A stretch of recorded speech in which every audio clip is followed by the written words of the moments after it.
నమస్తే. ఇవాళ మన స్టూడియోలో ప్రముఖ ఆధ్యాత్మికవేత్త జ్యోతిష్య పండితులు జయేష్ శర్మ గారు మనతో ఉన్నారు. గురుగారితో మాట్లాడదాం. గురుగారు నమస్కారం. నమస్కారం. మార్చి నెల 2025 కన్యా రాశి వారికి ఎలాంటి ఫలితాలు ఉండబోతున్నాయి గురుగారు? ఎలాంటి రెమెడీస్ చేసుకుంటే బాగుంటుందంట? శ్రీ గురుభ్యో నమ. శ్రీ మహాగణాధిపతే నమ. శ్రీ మహాసరస్వత్యై నమ. హరి ఓం శ్రీమాత్రే నమ. ఈ యొక్క కన్యా రాశి యొక్క స్థితిని చూసినట్టయితే ఉత్తర నక్షత్రం 2, 3, 4 పాదాలు, హస్త నక్షత్రం 4 పాదాలు, అట్లాగే చిత్తా నక్షత్రం 2 పాదాలు కన్యా రాశి. ఈ కన్యా రాశి గ్రహస్థితి చూసినట్టయితే పాల్గొన మాసంలో మనకు ముఖ్యంగా వీరికి చంద్రుడు జన్మస్థాన సంచారంలో ఉంటారు. అట్లాగే సప్తమంలో చతుర్గ్రహ కూటమి, పంచగ్రహ కూటమి, షష్టగ్రహ కూటమి అనేది ఏదైతే గ్రహాలు ఉన్నాయో అవన్నీ కూడా ఫార్మేషన్ అయ్యే అవకాశం ఉంది ఇప్పుడు ఈ నెలలో చివరిలోనే. ముఖ్యంగా చెప్పాలంటే వీరికి గురువు భాగ్యంలో ఉండి దశమంలో కుజుడు వక్రై ఉన్నాడు. మళ్ళీ రవి షష్టం నుంచి సప్తమంలోకి వెళ్తున్నాడు. బుధుడు సప్తమంలో వక్రై ఉన్నాడు నీచబట్టి. శుక్రుడు ఉచ్చలో ఉండి వక్రై ఉన్నాడు. రాహువు సప్తమ స్థానంలో. ఇది గ్రహ సంచారం వీళ్ళది. వీళ్ళ గ్రహ సంచారం ఏంటంటే సప్తమ స్థానం ఎప్పుడైతే శుక్రుడు ఉచ్చలో ఉన్నాడు, బుధుడు నీచలో ఉన్నాడు, వీళ్ళు ఏది అయితే గాలం వేస్తారో దాదాపుగా దగ్గర దాకా వచ్చేస్తుంది. అంటే ఎవరికైనా కానీ అది వ్యాపారంలో కావచ్చు, లేదా భాగస్వామ్యంలో కావచ్చు, జీవిత భాగస్వామికి కావచ్చు, లేకపోతే ఇతరత్రా వేరే వ్యవహారాల్లో కావచ్చు, ఒక గాలం వేశారంటే పడక మానదు అనేది ఖచ్చితంగా అది పడుతుంది. కాబట్టి యోగదాయకంగా ఉంది. నూతన వస్తు వ్యాపారాలు కానీ, వస్తులాభాలు కానీ, ప్రయత్నపూర్వకంగా సాధించడం కానీ కొన్ని పనులని, తర్వాత భోజనాది క్రతువు ఏవైతే ఉంటాయో విశేషమైన భోజనాలు, అంటే ఇవాళ కాలంలో ఏం లేదు, రెస్టారెంట్లు, క్లబ్బులు, ఈ పబ్బులు తిరగటాల్లో నెంబర్ 1గా ఉంటారు కన్యా రాశి వారు. ఉగాది వీళ్ళకి ఇయర్ ఎండింగ్లో ఉండదు, ఇయర్ మధ్యలో అన్నట్టుగా ఇప్పుడు ఉంటుంది మార్చి. ఎందుకంటే శుక్రుడు ఉచ్చలో ఉండి వక్రై ఉంటున్నాడు కదా, ఆ ధ్యాస మళ్ళుతుంది అక్కడికి. తర్వాత విశేషంగా విందులు వినోదాల కార్యక్రమాలు, తర్వాత బంధువులతో కూడా అనేక రకాలుగా వీళ్ళకి బాంధవ్యాలు గట్టిగా పెరిగే అవకాశం. వీళ్ళు తిట్టుకున్న వాళ్ళు ఎవరు ఉండరు. తిట్టుకున్న వాడు కూడా వీళ్ళు మళ్ళీ మెచ్చుకుంటాడు. అయ్యో ఇప్పుడు కాలంలో ఇది సహజమేనమ్మా అనేవాళ్ళ పరిస్థితి ఎక్కువ ఉంటుంది వీళ్ళని చూసి కన్యా రాశి వాళ్ళు. కాబట్టి ఈ మాల్గుణ మాసం కన్యా రాశి వారికి యోగదాయకంగా కొత్త అయినటువంటి వస్తువులు కొనుక్కోవటం, కార్లు కానీ, మంగళాలు కానీ, లేదైనా నగలు కానీ వేసుకోవటం, ఏదైనా ఇందాక మీరు చెప్పినట్టుగా నూతనమైన వ్యక్తులతో పరిచయాలు ఏవైతే ఏర్పడతాయో అవి బాగా రాణిస్తాయి వీళ్ళకి. ఎందుకంటే సప్తమ స్థానం కదా, గట్టిదైన స్థానం సప్తమం అంటే, అందుకని యోగిస్తాయి అవన్నీ కూడా. అంటే వీళ్ళు సమయస్ఫూర్తి, ఆలోచన, మెండుగా వాళ్ళతో ఆలోచన, మాట్లాడటం ఇవన్నీ కూడా వాళ్ళకి అనుకూలంగా మార్చేసుకుంటారు.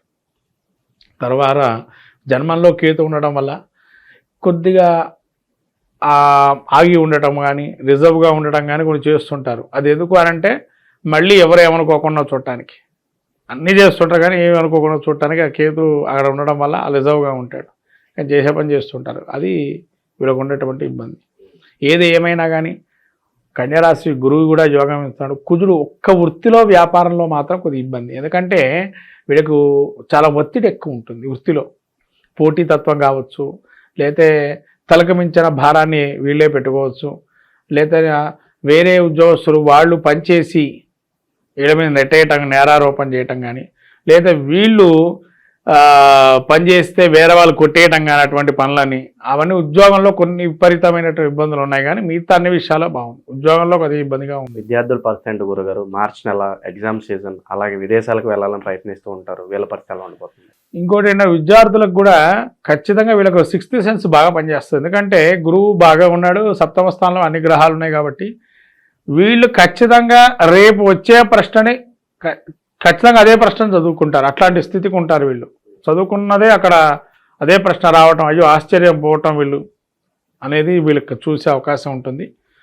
విదేశీ యోగాలు ఏవైతే ఉన్నాయో అవి కూడా బాగా యోగిస్తాయి. అంటే అవకాశాలు వస్తూ ఉంటాయి, ఇంకా వీళ్ళకి వెళ్ళొచ్చు, మనం విదేశాలకి అవకాశాలు అనేవి ఎక్కువగా ఉంటుంటాయి. ఆరోగ్యపరంగా ఎలా ఉండబోతుంది గురుగారు? ఆరోగ్యపరంగా వీళ్ళకి కొద్దిగా నీరసంగా ఉంటుంది. ఎందుకంటే సమయపాలన లేనటువంటి క్రియలు చేయటం వల్ల, సమయపాలన అంటే భోజనం తప్పిన భోజనం, అంటే సమయంలోకి భోజనం చేయకపోవటం, టిఫిన్ చేయకపోవటం, లేదా సమయానికి ఏవైతే పనులు చేయకుండా నిదానంగా లేవటం, ఇవన్నీ కూడా కొంతవరకు ఇబ్బంది కలిగే అవకాశం ఉంటుంది. కాబట్టి అవి సమయపాలన చేయాలా, అప్పుడు ఆరోగ్యం బాగుంటుంది. వైవాహిక జీవితం ఎలా ఉండబోతుంది? కుటుంబ కలహాలు కావచ్చు, మనస్పర్ధలు కావచ్చు, తొలగిపోయే అవకాశాలు ఏమైనా కనిపిస్తున్నాయి? ఆ కుటుంబ కలహాలు ఉండే అవకాశం ఉంది. అయినా కానీ వాటి నేర్పుగా బయటికి వస్తారు. ఎందుకంటే బుధుడు యోగప్రదంగా ఉన్నాడు కాబట్టి వాటి నుంచి కూడా బయటపడతారు తొందరగా. కొద్దిగా పిల్లల విషయంలో మాత్రం జాగ్రత్తగా ఉండాలి. ఆరోగ్యం కొద్దిగా చూసుకుంటే చాలు. ఇన్వెస్ట్మెంట్స్ ఏదైనా చేయాలనుకుంటే కనుక ఏ రంగాలు సూచిస్తారు? ఇన్వెస్ట్మెంట్ అనేది రంగం చూస్తే కనుక వీళ్ళు ప్రస్తుతకాలం ఒక బార్టర్ సిస్టమ్ అనేది ఏదైతే ఇదివరకు కాలంలో మనం విన్నాం, మాకు ఏమి ఇస్తారు మీరేం తెచ్చుకుంటారు, అటువంటి సిస్టంలో అయితే వీళ్ళకి మనకు వస్తుంది వ్యాపారం ప్రస్తుతకాలం. ఆ సిస్టంలో వెళ్ళమనండి ఖచ్చితంగా లాభాలు ఉంటాయి. సినీ రాజకీయ ప్రముఖులకు ఎలా ఉండబోతుంది? కొంత గుర్తింపు కోసం చూస్తూ ఉంటారు కదా, కొత్త అవకాశాల కోసం, అలాంటి వారికి ఎలా ఉండబోతుంది? కొత్త అవకాశాలు వస్తాయండి. ముఖ్యంగా మీడియా రంగంలో పనిచేసే వాళ్ళు ఎవరైతే కన్యారాశి వాళ్ళు ఉన్నారో వాళ్ళకు ఒక గుర్తింపు అనేది వస్తుంది ఈ యొక్క మాసంలో. రాజకీయ ప్రముఖులుగా ఉండేటువంటి వారు ఎవరైతే ఉన్నారో వాళ్ళకు కూడా కొంతవరకు క్రియాశీలకంగా పైకి వస్తారు. ప్రత్యక్ష రాజకీయాలు దిగకపోయినా క్రియాశీలకంగా పైకి వస్తారు. అంటే అక్కడ ఏదన్నా ఒక చిన్న పార్టిసిపేషన్ చేస్తే అది చాలా పెద్దగా హైప్ అవుతుంది. అట్లా ఉంటుంది వీళ్ళ పరిస్థితి. శుభకార్యాలు జరగడానికి ఆస్కారం కనిపిస్తుందా? పెళ్లిళ్ళు, గృహప్రవేశాలు, ఇంకా ఇతర కార్యక్రమాలన్నీ యోగం ఉందండి. గృహప్రవేశాలు, గృహారంభాలు శుభ్రంగా యోగప్రదంగా ఉంది. పెళ్లిళ్ళు కూడా వీళ్ళకి యోగప్రదంగానే ఉంది, ముందుకెళ్ళచ్చు. ప్రేమ వివాహాలు ఎవరైతే చేసుకోవాలనుకుంటున్నారో వీళ్ళ పరిస్థితి ఎలా ఉండబోతుంది? శుభ్రంగా పెళ్లి చేసుకోవచ్చండి. ఎటువంటి ఇబ్బంది లేదు. శుక్రుడు బుధుడు బాగా యోగప్రదంగా ఉన్నాడు. ముఖ్యంగా ప్రేమ పెళ్లిళ్ళు ఒక స్థాయిలో ముందరికి వెళ్ళేటువంటి వారు ఎవరైతే ఉన్నారో వాళ్ళకి అనుకూలంగా మారుతుంది కూడా. దూర ప్రయాణాలు చేసే సూచనలు కనిపిస్తున్నాయా? అది లాభదాయకంగానే ఉంటాయి అంటారా? ఆకస్మిక ప్రయాణాలు ఉంటాయి. దూర ప్రయాణాలలో కూడా ఆకస్మికంగా ఉంటాయి ప్రయాణాలు. అనుకోని ప్రయాణాలు యోగం ఇస్తాయి. ఇంకా మెరుగైన ఫలితాలు పొందడానికి మరి రాశి వారికి ఏదైనా రెమెడీస్ ఉంటే తెలియజేయండి గురుగారు.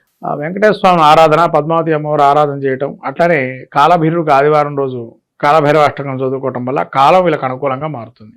ఏదన్నా వస్తువులు దానం చేయాలనుకుంటే ఏం దానం చేస్తే బాగుంటుంది అంటారు? వీళ్ళు మినుములతో చేసే పదార్థాలు, గారెలు కావచ్చు, వడలు కావచ్చు, లేదా దోశలు కావచ్చు, ఇటువంటివి దానం చేయటం వల్ల మంచి ఫలితాలు వస్తాయి. అంటే దానం చేయటం అంటే ఇదివరకు మీరు తమిళనాడు సాంప్రదాయంలో ఈ దోశల దానం ఏంటండి అని మీరు అడగచ్చున్నాను.